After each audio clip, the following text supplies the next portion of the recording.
Welcome to MT learning एक प्रभावी पहल। दोस्तों, ज्ञान के रास्ते पर चलने के लिए हमने एक प्रभावी पहल शुरू करी है। ठीक है, और इसी के साथ ही जो है हम अपने चैप्टर नंबर 2 पर आ गए हैं, the end of bipolarity. End of bipolarity के अंदर हम समझेंगे कि किस प्रकार से जो ईस्टर्न और वेस्टर्न पार्ट डिवाइड हो गए थे कोल्ड वॉर के दौरान, अब उसमें से जो ईस्टर्न पार्ट है यानी कि जो यूएसएसआर है वो कैसे कोलैप्स होता है। Disintegration of Soviet union, Soviet संघ का विघटन। आइए जरा अपने रास्ते को, ज्ञान के रास्ते पर चलते हैं, इसको शुरुआत करते हैं। What was the Soviet system? Soviet system आखिर था क्या, इसको समझते हैं। देखिए, सोवियत सिस्टम जो है इसकी शुरुआत हुई थी रशियन रिवॉल्यूशन से। 1917 में जो है 1917 में रशिया के अंदर रिवॉल्यूशन होता है। रशियन रिवॉल्यूशन आपने पहले इसके बारे में पढ़ा होगा, सुना होगा। अब रशिया में जो रिवॉल्यूशन होता है उसके जो बेसिक प्रिंसिपल होते हैं सोशलिज्म। ठीक है, सोशलिज्म के बारे में हमने प्रीवियस वीडियो में चैप्टर जो पार्ट 1 जब हमने पढ़ा है, चैप्टर नंबर 1 जब हमने रीड किया था, तब वहां पर हमने सोशलिज्म के कुछ कंपोनेंट्स को समझा था। तो सोशलिज्म के प्रिंसिपल को जो है अचीव करना था, कैपिटलिज्म को अपोज करना था और एक इगैलिटेरियन सोसाइटी को स्थापना करनी थी। इगैलिटेरियन का मतलब समता मूलक समाज, जहां पर सभी लोग एक समान होंगे। और उसी एक समान समाज को हासिल करने के लिए, उसी इगैलिटेरियन सोसाइटी को अचीव करने के लिए उन्होंने फर्स्ट स्टेप क्या लिया? Abolition of the institution of a private property. उन्होंने जो है प्राइवेट प्रॉपर्टी को बैन कर दिया, यानी कि अब किसी भी प्रकार की कोई भी प्राइवेट प्रॉपर्टी नहीं होगी। ठीक है। Soviet system give the primacy to the institution of party. अब सोवियत सिस्टम के अंदर एक ही पॉलिटिकल पार्टी थी, कम्युनिस्ट पार्टी। ठीक है, कम्युनिस्ट पार्टी, इसके अलावा कोई दूसरी पॉलिटिकल पार्टी थी ही नहीं। और किसी को भी अपोज करने का कोई राइट ही नहीं था। ठीक है, जब किसी को राइट ही नहीं होगा, कोई दूसरी पॉलिटिकल पार्टी ही नहीं होगी, ना कोई बना सकता है, it mean there was not a democracy. वहां पर डेमोक्रेसी नहीं थी। अब देखते हैं यूएसएसआर के अंदर कौन कौन सी कंट्रीज शामिल थी। रशिया उसका एक मेन पार्ट था। Georgia, Ukraine, Moldova, Belarus, Armenia, Azerbaijan, Kazakhstan, Uzbekistan, Turkmenistan, Kyrgyzstan, Tajikistan, ये बड़ी कंट्रियां थी जो कि यूएसएसआर के साथ थी, उसका एक हिस्सा थी। अब देखिए, यूएस का मैप है आपके सामने, यूएसएसआर का मैप है, सॉरी। यूएसआर के मैप के अंदर देखिए रशिया डोमिनेट कर रहा है। रशिया एज अ लैंड जो है वो सबसे बड़ा पार्ट कवर कर रहा है। उसके बाद कजाकिस्तान है, उज्बेकिस्तान, तुर्कमेनिस्तान, और अपर पार्ट में देखिएगा तो ये जो बहुत ही छोटी कंट्री है, लाटविया, एस्टोनिया, लिथुआनिया। ठीक है, इसे बाल्टिक कंट्रीज कहते हैं। मोल्दोव एक साइड में है, यूक्रेन है। ये सारे की सारी कंट्री मिलाकर के यूएसआर का एक पार्ट बनती हैं। ठीक है, second world war, the eastern European country that the Soviet army had liberated from the fascist forces came under the control of the USSR. अब ईस्टर्न कंट्रीज यूएसएसआर के साथ हिस्सा कैसे बनी? सेकंड वर्ल्ड वॉर के बाद दौरान क्या हुआ, जो फासिस्ट फोर्सेस कौन थी? इसमें कौन थे? इटली और जर्मनी, यानी कि जो है हिटलर और आपका मुसोलिनी, ये दो पार्ट थे जो सेकंड वर्ल्ड वॉर में लड़ रहे थे। उधर जापान था। इटली और जर्मनी के लोगों को, उनकी सरकारों को ही फासिस्ट गवर्नमेंट कहा जा रहा था। इन्होंने ईस्टर्न यूरोप पर हमला कर दिया। ईस्टर्न यूरोप को बचाया किसने? यूएसएसआर ने। यूएसएसआर उस समय जो था, यूएसएसआर जो है अलाइड पावर का हिस्सा था, तो यूएसएसआर ने उनको बचाया। इसलिए वो सारी की सारी कंट्रियां यूएसएसआर का हिस्सा बाद में बन गई। और हमने आगे लास्ट लेक्चर में भी पढ़ा था पार्ट 1 में कि उन्होंने बाद में कौन से मिलिट्री को एस्टेब्लिश की, मिलिट्री अलायंस की, वारसा पैक्ट।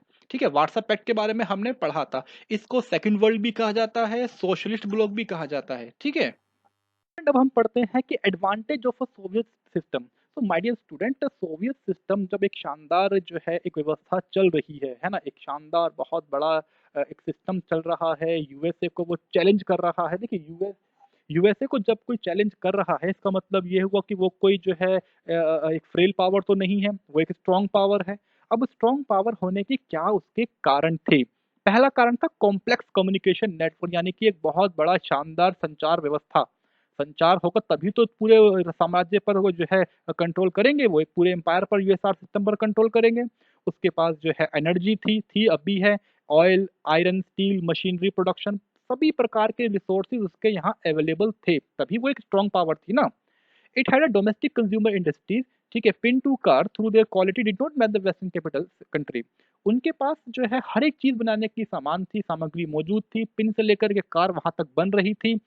लेकिन उनकी क्वालिटी जो है वेस्टर्न कंट्रीज को मैच नहीं कर रही थी। वेस्टर्न कैपिटल कंट्रीज से वो कहीं ना कहीं डाउन ही थे, यानी कि एक स्टेप नीचे ही थे। लेकिन फिर भी वो चैलेंज कर रहे थे और सभी चीजों का निर्माण अपने यहाँ वो कर रहे थे। Soviet state insured a minimum standard of living for all citizen. Third part है कि वो जो है अपने सभी नागरिकों की बुनियादी ज़रूरतों का ध्यान रख रहे थे, गवर्नमेंट सब्सिडाइज़ कर रही थी। इसमें हेल्थ हो गया, एजुकेशन हो गया, चाइल्ड केयर हो गया, वेलफेयर स्कीम हो गया। अरे भैया यही सारी चीज़ें तो चाहिए होती हैं लोगों को, तो ये सारी चीज़ें वो दे रहा था और लोग बहुत खुश थे। देखिए इस चीज़ को ध्यान रखिए कि सेकंड वर्ल्ड वॉर के बाद भी 1950s 1960s तक भी आते-आते जो है यूएसएसआर के अंदर सभी लोग यूएसएसआर से बहुत ज़्यादा हैप्पी थे, ठीक है? वो खुश थे, तभी तो यूएसएसआर इतना जो है बहुत बड़ी पावर बन गया। देयर वाज़ नो अनएम्प्लॉयमेंट, कोई बेरोज़गारी थी ही नहीं। अरे भैया सबको काम मिल रहा था, सबको जॉब मिल रही थी, सबके पास जो है अर्निंग और बेसिक्स नीड्स आ रही थी, तो सब एन्जॉय कर रहे थे अपनी लाइफ़, इतना एक शानदार सिस्टम चल रहा था यूएसएसआर का। Drawbacks of a Soviet system, जब यूएसएसआर का जो है इतना बढ़िया सिस्टम चल रहा था तो उसके अंदर कमियां क्या क्या थी? अरे भैया कमियां भी तो होंगी ही ना। तो स्टूडेंट आइए कमियों को भी देखते हैं। ये देखिए शानदार जो है एक पर्सन खड़े हुए हैं यहाँ पर, बता सकते हैं आप जी कौन है? ये है लेनिन। लेनिन कौन है? लेनिन वो जिन्होंने रिवॉल्यूशन किया था 1917 में। तो देखिए कितने शानदार एक जेम्स बॉन्ड के स्टाइल में ये खड़े हुए हैं, ठीक है? तो हालांकि आज इनको यूएसएसआर में कोई नहीं पूछता है, खैर ये एक इतिहास की बात है। Soviet system however become a very bureaucratic, तो भैया बहुत ज़्यादा ब्यूरोक्रेटिक हो गया। ब्यूरोक्रेटिक क्या होता है? ब्यूरोक्रेटिक का मतलब ये होता है कि बड़े-बड़े ऑफर ऑफिसर जो होते हैं और जो नौकरशाही होती है वो कंट्रोल करते हैं कि भैया हमारी तो सरकारी नौकरी है, हम ही जो है देश चलाएँगे। तो ये यूएसएसआर में हो रहा था। Very difficult for its citizen, तो भैया उनके नागरिकों को समस्या तो होगी ही। लोकतंत्र वहाँ था ही नहीं, डेमोक्रेसी थी नहीं, absence of freedom of speech, लोग अपनी बात बोल ही नहीं पा रहे थे। लोगों को प्रॉब्लम होती, वो सरकार के अगेंस्ट में बोल ही नहीं सकते थे। तो ये वहाँ पर एक बड़ी कमी थी, डेमोक्रेसी नहीं थी ना। सेकंड पार्ट है कम्युनिस्ट पार्टी। और कम्युनिस्ट पार्टी ही जो है सबसे बड़ी है, कोई दूसरी पार्टी ही नहीं है। और कम्युनिस्ट पार्टी जितने भी बड़े इंस्टीट्यूशन हैं, सबके ऊपर वो कंट्रोल रखा हुआ है and was unaccountable to the people, और जनता के प्रति कोई जवाब भी नहीं देती है। यानी कि जो हम काम करेंगे वो सही है और अगर कोई प्रॉब्लम होगी तो हम जनता को आंसर नहीं करेंगे। तो भैया ये कैसा देश चल रहा है जहां पर आप काम कर रहे हैं और आप जो है आंसरेबल भी नहीं है? तो भैया सोवियत यूनियन ऐसे ही चल रहा था। Party refused to recognize the urge of people in the 15 different republics that formed the Soviet Union to manage their own affairs, including their cultural affair.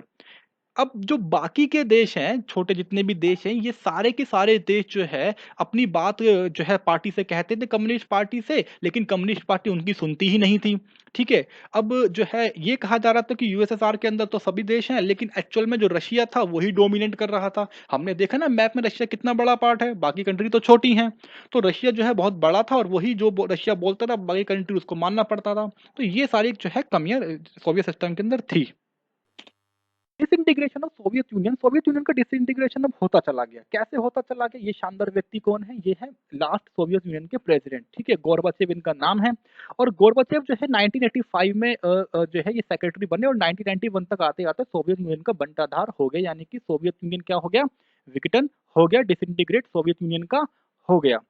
अब इस भाई साहब ने जो है इस महाराज जी ने, इन सर ने जो है बहुत सारी कोशिश करी, ठीक है? उन्होंने कई सारे रिफॉर्म्स किए। भैया जब जहाज डूबता है तो उसको बचाने की कोशिश की जाती है ना, तो इन्होंने कोशिश की। इन्होंने कई सारे रिफॉर्म्स किए, इंफॉर्मेशन टेक्नोलॉजी को बढ़ावा दिया, ठीक है? बट नई टेक्नोलॉजी यूरोप में यूएसआर में लेकर के आए, लेकिन उसका कोई बेनिफिट हुआ नहीं। ईस्टर्न यूरोपियन कंट्रीज जो थी वो धीरे-धीरे जो है गवर्नमेंट के खिलाफ उन्होंने बोलना शुरू कर दिया, उन्होंने जो है अपोज़ करना शुरू कर दिया, लेकिन गोर्बाचेव ने कोई बड़ा इंटरफेयर उसमें नहीं किया और वो देखते रहे और धीरे-धीरे सोवियत यूनियन बिखरता चला गया। A COP took place in 1991 that was encouraged by the Communist Party hardliners. अब कम्युनिस्ट पार्टी के ही लोगों ने जो है कॉप किया। कॉप होता है एक तरीके से तख्ता पलट। तख्ता पलट का मतलब होता है कि सेना आ जाती है और सेना जो है प्रेसिडेंट को गिरफ्तार कर लेती है और दूसरा प्रेसिडेंट वहां पर बिठा देती है। कॉप करने की कोशिश की गई, लेकिन जो है कॉप ज़्यादा सफल नहीं रहा। इसके अलावा रशिया के अलग तरीके से वहां पर इलेक्शन करवा लिए गए। बोरिस बोरिस येल्सिन, देखिए याद रखिए, ये कम्युनिस्ट पार्टी खत्म होने के बाद रशिया के जो पहले प्रेसिडेंट बने वो यही थे, बोरिस येल्सिन। अब बोरिस येल्सिन जो है वहाँ पे बहुत बड़े हीरो बन के उभरते हैं। वो कहते हैं कि भैया मैंने रशिया को बचाया है, ठीक है? रशिया में डेमोक्रेसी लेकर के आया हूँ मैं। और बोरिस येल्सिन जो है रशिया के टॉप लीडर बन के उभरते हैं। अब धीरे-धीरे पावर जो है वो सोवियत यूनियन से निकल कर के रशिया के पास आ जाती है और बाकी जो कंट्रीज़ हैं, उन कंट्रीज़ के यहाँ भी एक-एक करके रिवॉल्यूशन होते हैं और वो कम्युनिस्ट पार्टी को अपोज करते हैं और अपने यहाँ डेमोक्रेसी को स्टैब्लिश करते हैं। एक एक कंट्री सोवियत यूनियन से अलग होती जा रही है बैक टू बैक करके। सेंट्रल एशियन कंट्रीज कौन सी हैं? Uzbekistan, Tajikistan. इन कंट्रीज पर किसी ने ध्यान नहीं दिया था। इन्होंने पूछा कि भैया आप यूएसएसआर में रहना चाहते भी हो या नहीं रहना चाहते। खैर, इनसे किसी ने पूछा ही नहीं। यूक्रेन, बेलारूस, ठीक है, यूक्रेन एंड बेलारूस और रूस, इन तीनों ने मिलकर के फाइनली, रशिया, यूक्रेन और बेलारूस, फाइनली इन तीनों ने मिलकर के डिक्लेयर कर दिया कि सोवियत यूनियन डिसबैंडेड हो चुका है। यानी कि 1991 में, दिसंबर 1991 में इन्होंने डिक्लेयर कर दिया कि सोवियत यूनियन का कोलैप्स हो चुका है और सोवियत यूनियन खत्म हो चुका है। अब सोवियत यूनियन नहीं रहा, इसलिए 1991 कहा जाता है कि सोवियत यूनियन का एंड हुआ। शुरुआत उसकी पहले से ही हो गई थी, ठीक है, 2 साल पहले से ही एक एक करके कंट्री बाहर जानी शुरू हो गई थी। लास्ट में 3 ही बची और तीनों ने जो है कह दिया कि सोवियत यूनियन अब खत्म हो चुका है। कैपिटलिज्म, डेमोक्रेसी जीत चुकी है, यूएसएसआर सिस्टम हार चुका है, कोल्ड वॉर खत्म हो चुका है। देखते हैं कॉजेज ऑफ डिसइंटीग्रेशन। जब सोवियत यूनियन विघटन हुआ, सोवियत यूनियन टूटा, तो माय डियर स्टूडेंट, अब उसके क्या क्या कारण रहे? देखिए, कोई भी जब बड़ी चीज डिसइंटीग्रेट होती है, कोई भी बड़ी चीज टूटती है, ठीक है, कोई भी बहुत बड़ी घटना होती है, तो उसके बहुत बड़े कारण होते हैं, ठीक है, दूर तक भी कारण होते हैं। आज तक भी जो है यूएस रशिया, उसकी जो रशिया और यूएसए के बीच में कंडीशन ठीक नहीं है, तो उसके लॉन्ग टर्म इफेक्ट्स होते हैं स्टूडेंट। आइए समझते हैं कि डिसइंटीग्रेशन के क्या कारण रहे। सबसे पहला कारण ये रहा कि internal weakness of Soviet political economic institution. असल में देखिए, सोवियत यूनियन अंदर से वीक था। बाहर से वो एक बहुत बड़ा दिखाने की कोशिश कर रहा था, पर इंटरनली वो क्या था? वीक था। Consumer shortage and last section of Soviet society began to doubt and question the system. देखिए, दूसरा पार्ट ये कि ज्यादातर लोग जो है सोवियत सिस्टम से ज्यादा खुश नहीं थे, वो सवाल करने लगे थे कि आपका सिस्टम ऐसा क्यों चल रहा है। तीसरा पार्ट था कि सोवियत यूनियन ने क्या किया, अपने जितने भी रिसोर्सेज थे उन सारे रिसोर्सेज को कोल्ड वॉर के लिए उन्होंने हथियार बनाना शुरू कर दिया। और जो दूर दूर के जो कंट्रीज थी वहां पर उन्होंने ज्यादा पैसा लगाना शुरू कर दिया, डेवलपमेंट करना शुरू कर दिया, जिस कारण से जो बाकी कंट्रीज थी उनके ऊपर एक इकोनॉमिक प्रेशर बढ़ने लगा कि हम पैसा क्यों खर्च करें दूसरे देश के डेवलपमेंट के लिए। ये एक बड़ी प्रॉब्लम बन गई। Ordinary citizen became knowledgeable about the economic advance of west. अब धीरे धीरे जो वेस्टर्न कंट्रीज थी, अमेरिका थी, वो ताकतवर होती जा रही थी। सामान्य लोगों ने जो है, उनको ज्ञान होने लगा था, उनको समझ आने लगी थी कि अरे भैया, जो वेस्टर्न कंट्रीज है, जो अमेरिका है, अमेरिका धीरे धीरे पावरफुल होता जा रहा है, लेकिन हम तो बिखरते जा रहे हैं, हमारे यहाँ कोई डेवलपमेंट ही नहीं हो रहा है, तो ये कैसा सिस्टम चल रहा है? लोगों को भरोसा ही नहीं होने लगा। ठीक है। तीसरा जो नेक्स्ट पार्ट है हमारा, जो non accountable to the people, जनता के प्रति कोई जवाबदेही नहीं है। जनता देखिए जवाब मांगती है, आप कोई भी काम करेंगे, ठीक है, आप उसके लिए आंसरेबल होंगे कि आपने वो काम सही किया गलत किया, लेकिन जनता के प्रति पार्टी कोई अकाउंटेबल नहीं थी। पॉइंट पॉइंट नंबर 6 पर आते हैं। Alienated by slow and stifling administration, rampant corruption and inability of the system to correct mistake. देखिए, प्रशासन के अंदर बहुत ज्यादा करप्शन था, प्रशासन ठीक से काम नहीं कर रहा था, और जब एडमिनिस्ट्रेशन के अंदर ब्यूरोक्रेसी करप्शन करने लगती है, तो फिर बड़े से बड़े इंस्टीट्यूशन का, बड़े से बड़े कंट्री का डिसइंटीग्रेशन हो जाना, उसका बिखर जाना, उसका कमजोर पड़ जाना एक तरीके से मान लीजिए स्वाभाविक है। ठीक है, बड़े से बड़े जहाज डूब जाते हैं जब उसको चलाने वाला ही गलत परिस्थितियों में काम कर रहा हो। गोर्बाचेव ने बचाने की कोशिश की, गोर्बाचेव ने कई रिफॉर्म्स किए, ठीक है, जनता को जो है थोड़ी सी फ्रीडम भी दी, लेकिन प्रॉब्लम क्या हुई कि जनता ने और ज्यादा फ्रीडम की डिमांड करने लगी। जनता को बेनिफिट हुआ, उनको ये लगा कि हम जो है और फ्रीडम की डिमांड करेंगे तो हमें और फ्रीडम मिलेगी, लेकिन गोर्बाचेव वो फ्रीडम देने की स्थिति में नहीं थे। कम्युनिस्ट पार्टी जो है वो गोर्बाचेव को सपोर्ट नहीं कर रही थी, वो कह रही थी कि आपको कंट्रोल टाइट करना है, जनता कह रही थी कि नहीं, आपको जो है फ्रीडम देनी है। इन दोनों सिचुएशन, एक टग ऑफ वार की कंडीशन में जो है गोरबचे उलझते रहे, और वो कोई भी कंट्रोल नहीं कर पाए, डिसइंटीग्रेशन से सोवियत यूनियन को बचा नहीं पाए। इसके अलावा लास्ट पॉइंट, 9th पॉइंट जो है नेशनलिज्म। देखिए, नेशनलिज्म एक ऐसी फीलिंग है जो हर कंट्री के अंदर जो है होती है। एक टाइम पर आकर के हर कंट्री अपनी स्ट्रेंथ, अपनी पावर को एनालाइज करती है और कहती है कि नहीं, अब हम अपने आप को जो है, अब हम खुद डेवलपमेंट करेंगे, हम अपनी कंट्री को जो है आगे बढ़ाएंगे, और हम किसी के साथ भी पार्टनरशिप में या किसी के जो है कंट्रोल में अब हम नहीं रहेंगे। तो नेशनलिज्म का मतलब यही होता है पूरे तरीके से आज़ाद हो जाना, और वो लोग आज़ाद हो गए। एक एक करके सारी कंट्री यूएसआर में से बाहर निकलती चली गई। कॉन्सिक्वेंसेस क्या हुए? देखिए, end of cold war confrontation, जो शीत युद्ध चल रहा था वो खत्म हो गया, ठीक है। आइडियोलॉजिकल डिस्प्यूट जो थे कैपिटलिस्ट और सोशलिज्म के बीच में, वो खत्म हो गए। अमेरिका जीत गया, लिबरल कैपिटलिज्म जीत गया, बहुत सिंपल था। सेकंड पॉइंट है power relation in world politics change. दुनिया की राजनीति बदल गई। देखिए दुनिया की राजनीति में जो 2 बड़े गुट थे, अब वो एक ही गुट रह गया। US became the super power, America super power बन गया। कैसे बन गया, अब हम आगे नेक्स्ट पार्ट में हम इसको डिस्कस करेंगे। थर्ड सेक्शन है end of Soviet block main the emergence of many new countries. और फ्रेंड स्टूडेंट, ये जो एक बहुत इंपॉर्टेंट बात हुई कि सोवियत यूनियन के खत्म होने से, एंड होने से कई सारे छोटे-छोटे कंट्रीज उभर कर के सामने आए। ठीक है? बाल्टिक कंट्रीज उभर के सामने आए।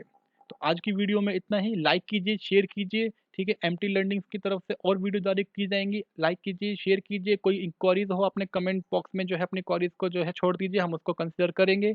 थैंक यू सो मच सुनने के लिए। Thank you so much student.